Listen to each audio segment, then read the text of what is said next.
Assalamualaikum warahmatullahi wabarakatuh. Waalaikumsalam warahmatullahi wabarakatuh. Tergula ulang ini. Assalamualaikum warahmatullahi wabarakatuh. Waalaikumsalam warahmatullahi wabarakatuh. Ibu-ibu, mengucapkan salam itu sunnah nih. Sunnah. Menjawab salam hukumnya wajib. Mengucapkan salam hukumnya sunnah. Menjawab salam hukumnya wajib. Oleh tenggula ulangi. Setiap mana orang sudah mengucap salam dijawab. Assalamualaikum warahmatullahi wabarakatuh. Waalaikumsalam warahmatullahi wabarakatuh. Terima kasih. Bismillahirrahmanirrahim. Alhamdulillahirabbil alamin. Assalatu wassalamu ala asyrofil anbiya'i wal mursalin sayyidina Muhammad wa ala alihi wa sahbihi ajma'in. Amma ba'du. Kepada saya tergula hormati dan kasatujana anggota Jamiah Muslimat Al-Jannatul Makkah, baik jamaah yang lama maupun jamaah yang baru. Alhamdulillah, tore tenggula panjenengan sama-sama bersyukur kehadirat Allah Subhanahu wa taala karena pada malam Areka Binto Allah sudah menakdirkan, memberi izin, menakdirkan yang baik, yaitu menakdirkan pada kita semua berkumpul sebelum Kak Binto, sebelum Syekh Mubarakah dalam rangka beribadah kepada Allah untuk menciptakan lingkungan yang baik. Lingkungan sebaik. Lingkungan sebaik ini kan lingkungan sing dimana lingkungan Kak bisa selalu mengajak kepada kebaikan, selalu disebut asma Allah, selalu disebut sholawat. Itu namanya lingkungan yang baik.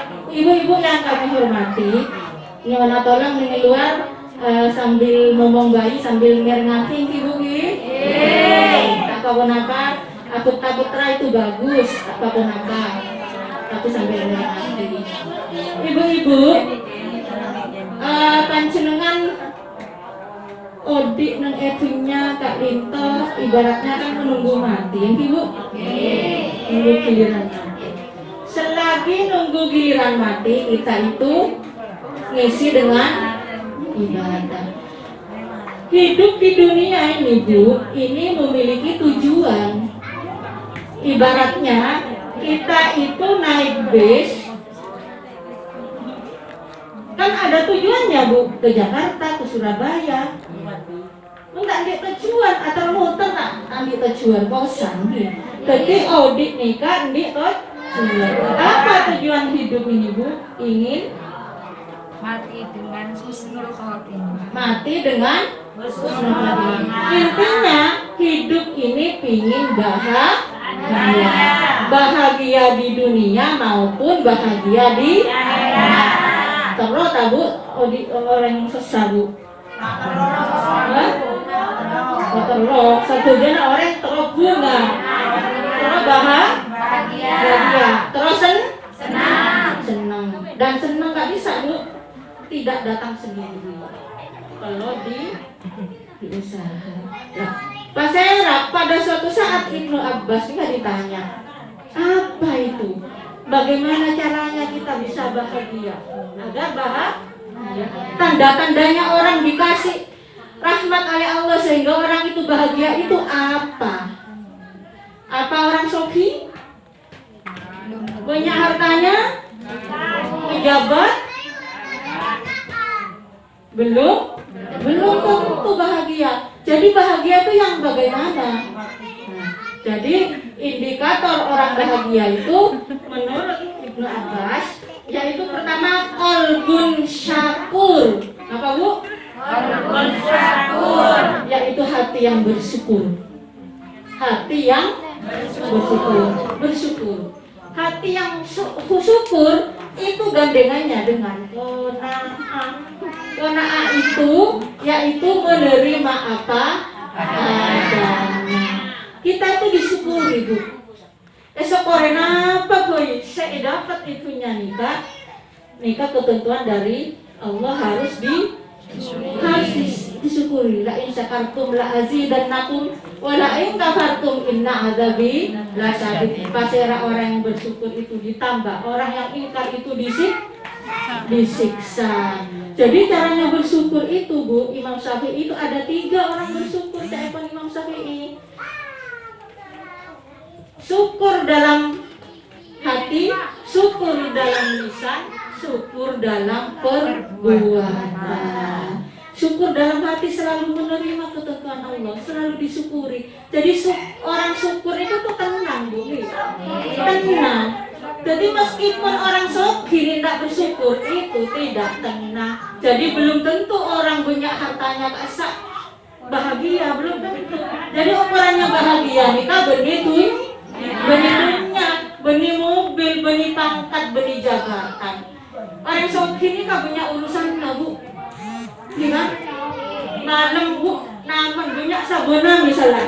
Namun jogung, ada searek ojong terus susah, Bu. Gimana? Ojong terus berkayu utang kok lah enggak namun jogung. Gimana? Namun padi, tadi ojong sekali susah. Namun capi, capi saja larang, namun capi biayanya banyak, ongkosnya banyak. Namun bobong sekali. Dia dapat panen pas muda, susah loh Winten. Susah. Jadi punya nikah banyak urusan belum tentu orang saya banyak punya nikah bahagia. Nah saya rasa bahagia orang yang bersyukur. Caranya bersyukur itu, Bu, jangan melihat ke atas tetapi melihat ke bawah. Melihat ke bawah. Orang saya tadi sepeda motor, nggak bisa takut aja melevario baru. Suaminya dikirim melolo. Bilang kok siap melihat sepeda motor, datang ke vario baru. Datang ke beli mobil, abu di sepeda. Jadi mengabas atas nih kan tidak bersyukur hati ini, Bu. Hati yang tidak bersyukur, hati yang tidak tenang. Punya sepeda bersyukur, alhamdulillah dia sepeda tak ajalan sombong. Kan ini, abu sehat. Lu tekaknya punya mobil yang paling mahal itu Camry ya, atau Alphard itu 1 M lebih Alphard itu, Bu. Punya Alphard, tetapi punya penyakit. Tak bisa nekuk kakinya tedung til Alphard yoson. Bahagia, Bu? Tak bahagia. Ini sepeda ontel tapi sehat. Aku sepeda arang ke pasar. Itu disyukuri. Ya datang ke tadi sepeda duma-duma turun soto. Saya ajaran soto, alhamdulillah soto bisa sehat. Ya datang ke asam urat itu tongkat. Seperti tetangganya Bu Aziza, Bu, sekarang buntu, Bu, karena dioperasi, diamputasi, sakit. Padahal dia paling sehat, paling kuat karena kerjanya tuh tentara. Nah itu harus bersyukur. Aja 44 kilo, kesabu, alhamdulillah sehat. Saya tak sehat. Asam urat yang lain kondisi matanya kok tak bisa acolon. Disyukuri, tetap disyukuri karena masih dikasih kesempatan untuk hidup, masih bisa beribadah, masih bisa nyebut Allah, masih bisa makan, masih bisa menikmati dunia, masih bisa menikmati lampu yang terak. Nah dia di kubur, pada lampu nggak Bu? Alhamdulillah, tidak tatang ke beri mati sampai saja tak beli mulai itu kan. Jadi harus tetap bersyukur karena hidup itu adalah anugerah. Hidup adalah anugerah. Tekaan sakit tapi nyaman ada itu rezeki itu yang luar biasa. Tempong ya tatang ke tanya tak nyaman kan ya nolak diutus diutot.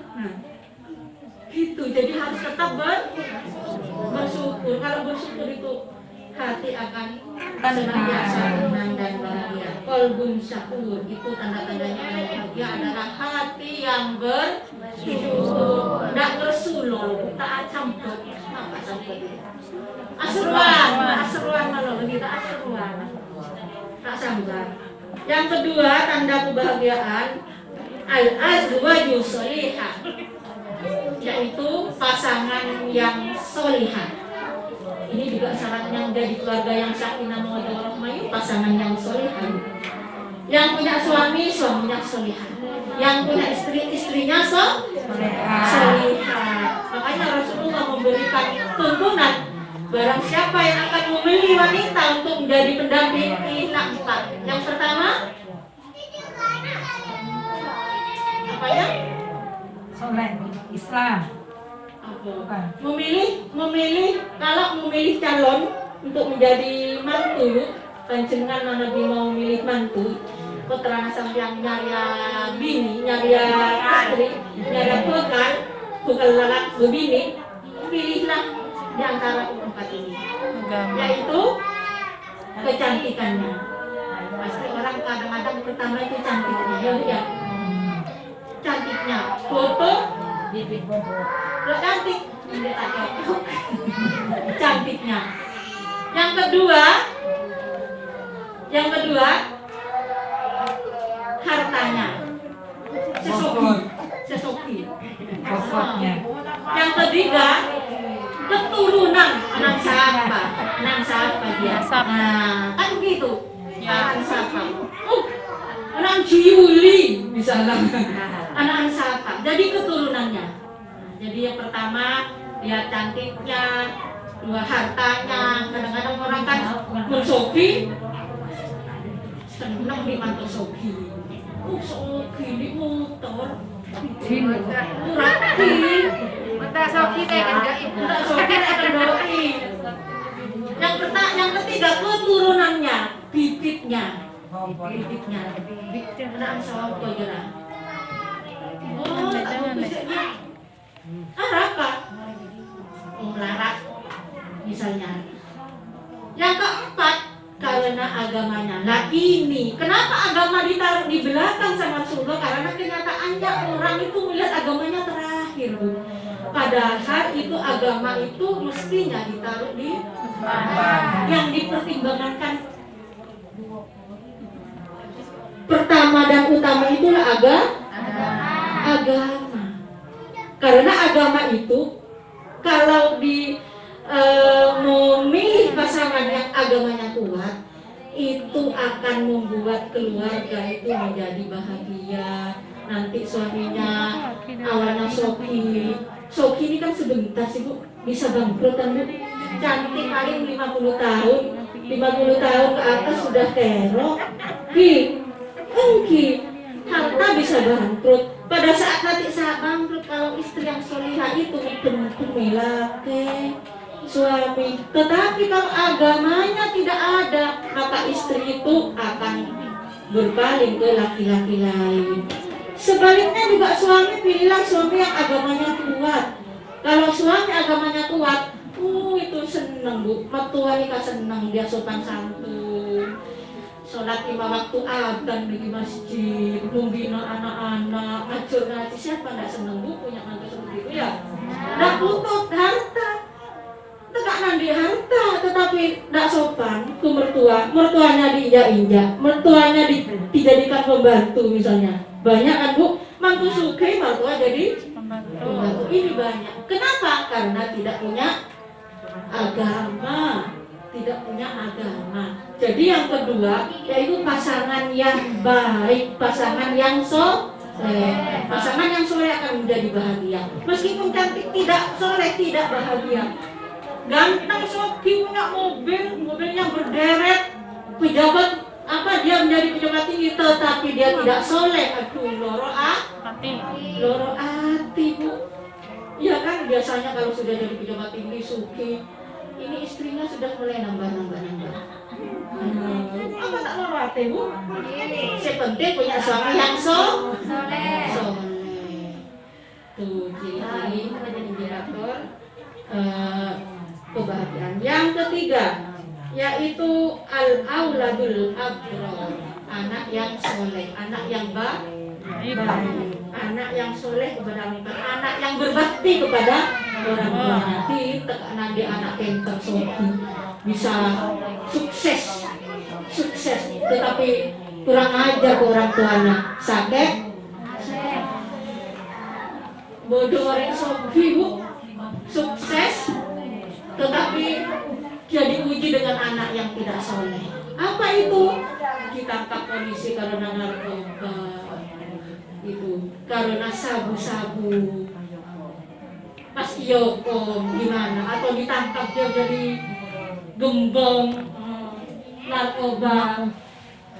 Meskipun sugih itu menjadi susah, ya enggak bu? Jadi yang paling membahagiakan orang tua itu adalah anak yang manut, anak yang berbakti kepada orang tua. Anak yang berbakti kepada orang tua itu, bagaimana caranya kita mendidik anak yang berbakti kepada orang tua? Jadi lihat dulu, kita ini berbakti tidak kepada orang tua? Nah, kadang-kadang dibalik bu. Kemudian kita membaca dengan tak berbakti pada orang tua, tapi anak-anak itu tak berbakti juga ke orang tua. Oke, jadi didiklah mulai sanate anak yang berbakti kepada orang tua. Pendidikan yang paling dahsyat yaitu pendidikan uswatun hasanah, dikasih contoh yang baik. Ya, birrul abanakum tabirrukum abnaukum. Berbaktilah kalian kepada orang tuanya, maka kelak anakmu akan berbakti kepadamu. Jadi jangan dianggap enteng yang sekarang sesama kenika ngagumi orang tua di kelompok nasi sudah sepuh, biasanya ini perlu kesabaran yang tinggi merawat orang tua ya bu ya. Merawat orang tua itu penuh kesabaran yang tinggi. Suatu saat pada zaman Rasulullah bu, ada orang yang mau ikut berjihad kepada Allah, berperang. Ditanya sama Rasulullah, kamu punya orang tua di rumahnya? Punya ya Rasulullah. Sudah tua? Iya Rasulullah, pulang. Disuruh pulang, tidak boleh ikut berperang karena punya ibu di rumahnya, disuruh merawat ibu. Jadi melayani ibu, merawat ibu yang sudah sepuh itu lebih utama dari jihad fisabilillah. Itu sama dengan jihad fisabilillah. Yang berikutnya tanda-tanda bahagia, al-bi'atus sholihah, lingkungan yang kondusif, lingkungan yang bagus, kondusif, lingkungan yang soleh maksudnya. Jadi seperti yang saya jelaskan sebelumnya bu, tetangga yang baik itu membahagiakan. Jadi milih lingkungan yang baik.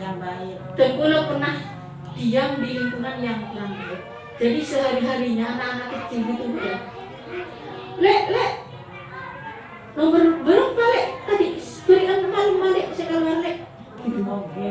Anak-anak kecil gitu, lek nomor berapa lek sudah kena. Oke tuh. Kalau malam itu remaja-remaja berkumpul di sebuah rumah itu minum-minuman. Kalau siang itu ngamen, dikumpulkan uangnya, Masya Allah. Itu kan merusak putra-putri panjenengan juga. Lingkungan yang tidak baik itu merusak putra-putri jenengan. Jadi bersyukurlah bu, di sini ada pengajian, ada salaan. Seperti anak-anak ini ajak tidak apa-apa. Kadang-kadang punya anak umur segini males kan belajar, males Bu Aziza, di anaknya ini Bu Aziza, rewel Bu Aziza kan gitu, rewel bu.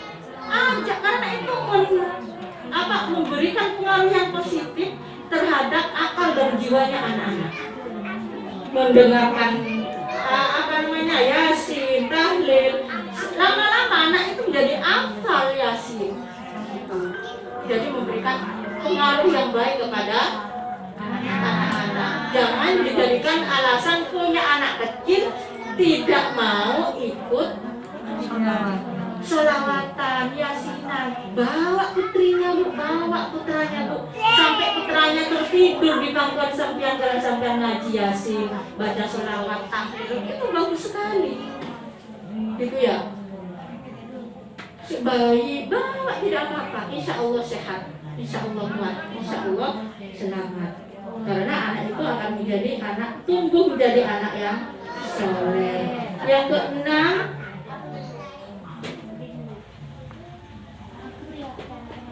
al-malul halal, harta yang halal. Agar kita bahagia itu, mari kita kumpulkan harta yang halal. Harta yang banyak tidak menjamin untuk bahagia jika harta itu diperoleh dari harta yang haram. Ini maksudnya haram mungkin? Misalnya korupsi, naudzubillah min dzalik. Jadi korupsi itu tidak hanya punya pegawai negeri, Bu. Bukan tidak punya pejabat, bukti. Orang korupsi itu orang-orang tani juga banyak yang korupsi. Jadi disiplin, tidak menipu, tidak mencuri, tidak bohong gitu ya. Tidak bohong. Jangan mengambil uang yang bukan haknya, karena itu akan membuat sampean itu tidak tenang hidupnya. Tidak tenang hidupnya. Imam Syafi'i, kalau saya cerita mungkin akan lebih banyak, tumbuh sebagai ulama yang besar itu gara-gara ibunya, bapaknya dulu itu, Bu, itu makan delima, ya. Delima itu nemu esongai, Bu. Karena nemu esongai, karena dia lapar, haus, dimakanlah dia delima. Padahal elangi esongai, dimakan delima. Setelah delima habis sadar, udah, ini delima nih siapa? Dicari sampai ujung ada pohon delima. Datangnya sing di pohon delima itu. Bapak, panjenengan di delima engki mohon dihalalkan kita. Kau udah menuntut delima panjenengan Mbak Eka. Itu gitu. Apa jawabannya yang punya delima? Tidak mau. Saya menghalalkan delima ini dengan syarat sampeyan menjadi pembantu saya 3 tahun. Jadi dia mengabdi untuk mencari kehalalan delima, Bu. Nemu padahal, nemu. Tuti mengabdi selama 3 tahun, ya Bu. Mengabdi selama 3 tahun. Yang punya delima itu, Bu, tahu, oh ini berarti anak yang soleh. Setelah pamit, setelah 3 tahun, Bapak Kiai terkulai anak pamit sudah 2 tahun. Mohon dihalalkan Bapak Kiai sedelima, tapi sekarang masih ada syaratnya. Apa syaratnya? Sampeyan harus nikah dengan anak saya. Anak saya itu tuli, anak saya itu bisu, anak saya itu buta. Kira buta, tuli, bisu. Sanggup itu, Bu, demi halalnya delima yang dimakan itu. Sanggup. Setelah akan nikah, silahkan temui anak saya di dalam kamar. Setelah masuk ke kamar, Bu, buru nikah. Salah Kiai, makna tinggal. Oh, ternyata yang dimaksud buta itu anak saya tidak pernah melihat yang maksiat, tidak pernah bisu, tidak pernah ngomong yang jelek, tuli tidak pernah mendengar hal yang baik. Oh, ya Allah, baik ketemu baik, akhirnya lahir bayinya kelak menjadi ulama yang sekarang dikenal jangan menjadi imam Syafi'i. Jadi kalau anak kita itu dicontohkan yang baik, perilaku yang baik, dikasih halal, makanannya halal, insya Allah tumbuh menjadi anak yang luar biasa, yang menjadi qurratu a'yun, menenangkan bagi keluarga, menjadi anak yang berbakti kepada orang tua. Jadi harta yang halal itu akan menjadi penyebab kebahagiaan dalam hidup di dunia ini. Yang keenam, taqaqufiddin, semangat untuk memahami agama. Semangat untuk memahami agama. Orang kalau tidak punya agama itu tidak punya pegangan, Bu. Ini ibarat sandaran. Agama itu sandaran. Orang kalau tidak punya pemahaman agama, ada masalah itu, Bu, pelampiasannya hal yang buruk seperti pada zaman jahiliyah.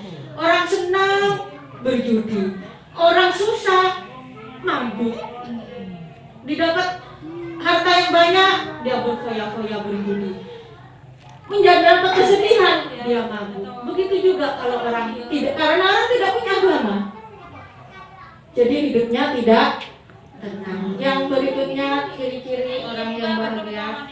yaitu umur yang barokah. Umur yang barokah. Umur yang barokah itu kebaikan yang bertambah, itu barokah. Semakin umur bertambah, semakin dia berbuat baik, semakin lebur ke pengajian, lebur sholat berjamaah, tak senangkan hal-hal yang maksiat, tak senang ngomongin orang. Semakin, jangan dibalik Bu, semakin tua semakin cerewet misalnya, terlatih mungkin lidahnya ya, dari muda cerewet, semakin kuat semakin ahli cerewet misalnya. Tapi kalau cerewetnya cerewet bagus ya masih mending Bu. Nah kalau cerewet jadi monggo yang sepuh-sepuh perlu dilatih, perlu dipaksa untuk beribadah, untuk kebaikan, kepengajian, sholat jamaah di masjid. Enggak apa-apa perempuan sholat jamaah di masjid Bu, enggak apa-apa, asal jangan kumpul dengan laki-laki ya. Jadi marilah ibu-ibu, ada 7 tanda-tanda kebahagiaan dan termoga dan kula panjenengan bisa dapat melaksanakannya, sehingga kula panjenengan bisa memperoleh kebahagiaan dunia dan akhirat. Sampai kita saos pamantun dari kula manabi salah kula yang sabara sirajana manabi ada kebenaran itu semata-mata dari Allah Subhanahu wa taala. Wabillahi taufiq wal hidayah. Assalamualaikum warahmatullahi wabarakatuh. Waalaikumsalam warahmatullahi wabarakatuh.